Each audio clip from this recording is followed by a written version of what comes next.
Les djihadistes qui nous gardaient, les 4 geôliers qui s'occupaient de nous, avaient ouvert la porte du couloir et en face de cette porte se trouvait une autre porte, celle d'un très vaste bureau dans lequel allaient et duquel venaient donc des miliciens portant des documents parfois. Et c'est là que nous avons à un moment surpris cette conversation. Nous avons entendu une connexion Skype se mettre en place. La porte était fermée à ce moment-là.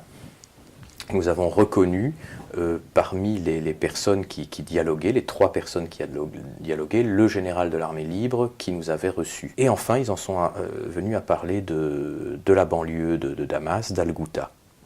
Alors Al-Ghouta, ça nous a tout de suite parlé parce que c'était notre objectif principal. Si nous sommes allés à Al-Qusair, Domenico et moi, c'est parce que la route d'Al-Ghouta était fermée pour quelques jours. Donc quand nous sommes entrés en Syrie le 6 avril, nous allions à Al-Ghouta au départ. Donc on était donc bien là, au fait. Là, vous entendez cette ville, le nom de cette ville, et donc votre attention est attirée. Davantage encore, oui, et on parle alors de gaz, de nombreux morts. Le général de l'ASL parle de plusieurs centaines de morts, commence à s'énerver, explique qu'il n'était pas prévu qu'on ait autant de morts. La voix répond que c'est un accident.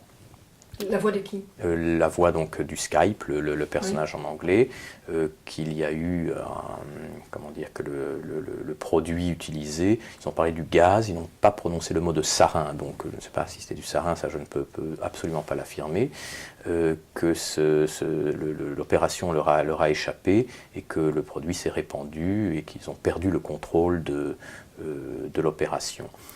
Selon ce qu'avait dit également dans la conversation l'officier d'Al-Farouk, au départ, il les avait prévus, a-t-il dit, une 50aine de victimes et pas plus.